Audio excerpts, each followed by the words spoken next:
देखो शक्ति को, देखो शक्ति के बारे में फर्स्ट ईयर से ही पढ़ते आ रहा है। क्या पढ़ा है कि कार्य करने की दर को शक्ति कहते हैं। ऊर्जा व्यय की दर को भी शक्ति कहा जाता है। अब इन दोनों कैसे परिभाषा सही हो गया कि कार्य करने की दर को शक्ति कहते हैं और ऊर्जा व्यय की दर को शक्ति कहते हैं। ये दोनों कैसे सही हो सकता है? जैसे अगर तुम लोग को दौड़ने के लिए कहा जाए तो दौड़ेगा तो तुम्हारा ऊर्जा लॉस होगा कि नहीं होगा? हाँ सर। दौड़ेगा तो कार्य होगा ना।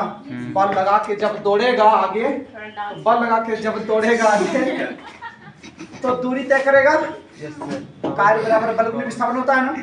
हाँ सर। कार्य बराबर बल गुणित विस्थापन। अब अगर दौड़ लगाएगा तो बल लगाना पड़ेगा। हाँ। और दूरी तय करेगा तो वो सीधा दूरी तय करेगा, विस्थापन होगा तो बल और विस्थापन के अनुपात को कार्य करते हैं।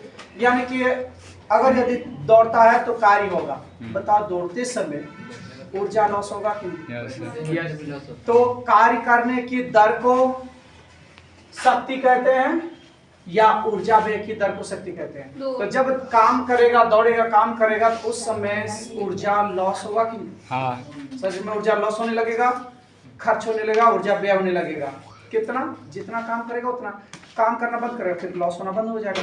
काम अगर यदि करना शुरू फास्ट करेगा, जैसे देखो दर जो बोलते हैं, दर क्यों बोल देते हैं? ऊर्जा खर्च, कार्य करने की दर मतलब कोई अगर बहुत फास्ट दौड़ रहा है तो उसको बहुत कम समय में उसका शरीर का ऊर्जा बहुत ज़्यादा खर्च होने लगेगा, निकलने लगेगा।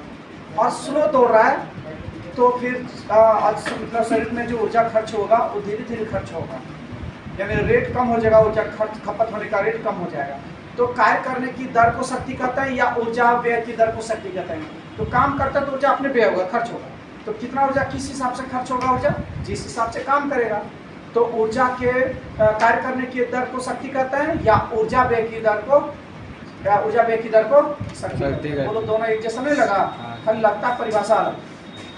तो यहाँ पे देखो शक्ति नहीं, विद्युत शक्ति है। तो विद्युत एक वर्ड जुड़ गया विद्युत, इसीलिए परिभाषा बोलते समय बोलना वही है जो शक्ति का फर्स्ट में पढ़ाए थे पावर का।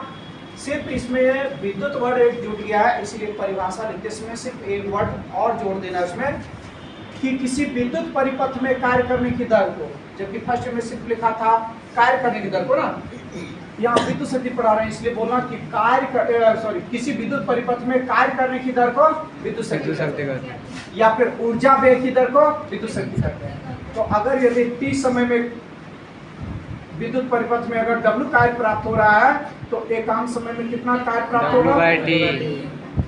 तो एकांक समय में कार्य जितना होता है उसी को पावर बोलते हैं, विद्युत शक्ति बोलते हैं। अर्थात P बराबर सूत्र हो जाता है W/T। तो एकांक समय में कार्य करने की दर को शक्ति कहते हैं या फिर इसी को बोला जाता है कार्य करने की दर। W/T किया ना तो W को कार्य पड़ता है। जिस भी भौतिक राशि को समय से भाग देते हैं तो उसमें परिवर्तन की दर पढ़ा जाता है। तो W को T से भाग दिए यानी कार्य को समय से भाग दी, तो कार्य में परिवर्तन की दर पढ़ना है। तो कार्य में परिवर्तन की दर को शक्ति कहते हैं या फिर कार्य करने की दर को शक्ति कहते हैं। तो कार्य करने की दर को शक्ति कहते हैं या ऊर्जा व्यय की दर को शक्ति कहते हैं, क्योंकि जितना कार्य करते हैं उतने ही ऊर्जा व्यय होता है। इसलिए दोनों परिभाषा सही है। कार्य करने की दर को शक्ति कहते हैं या फिर ऊर्जा व्यय की दर को शक्ति कहते हैं, जहाँ ये क्या चीज है? ऊर्जा है।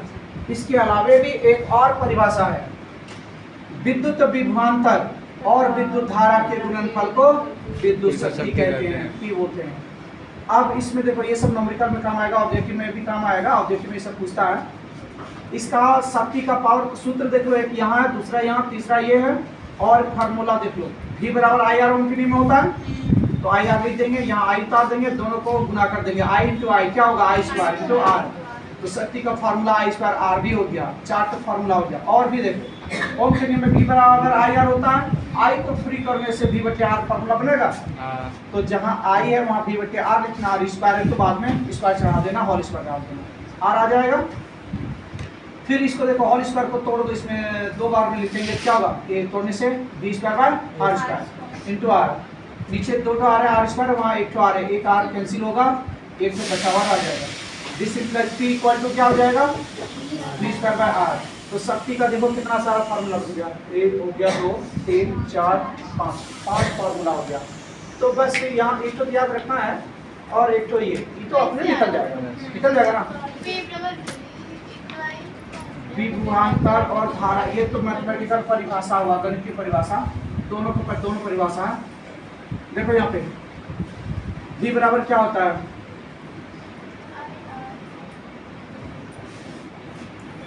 W/Q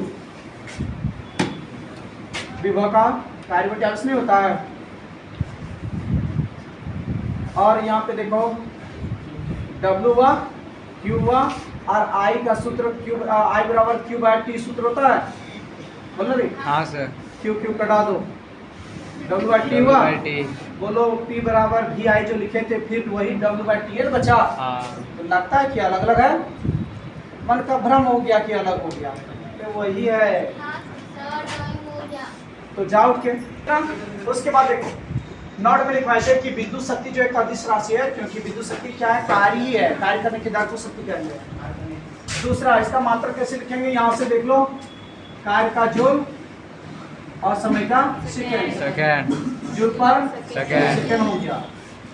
ये वाट नामक वैज्ञानिक जो है खोज किए थे मात्रा का, इसलिए उसी के नाम से मात्रा रख दिया वाट, इसलिए सभी को शक्ति का मात्रा वाट बोलते हैं। तो शक्ति का ऐसा मात्रा वाट बोलो या जूल पर सेकेंड होता है। सीजीएस मतलब जब बोलेंगे तो जहाँ पे जूल है वहाँ पे और ये भी वही वैज्ञानिक खोज किए, इसलिए इसको वाट में लिखेंगे, ये वही रह जाएगा। सीजीएस मतलब और पर सेकेंड हो गया।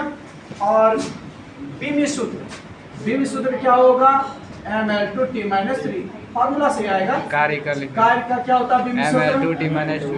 mL/T - 2 और समय का T। इस T को ऊपर ले जाएंगे तो T - 2 पहले से T - 1 हो जाएगा, ऊपर ले जाने से T - 2 और T - 1 T - 3 होगा, यानी mL/T - 3 हो गया।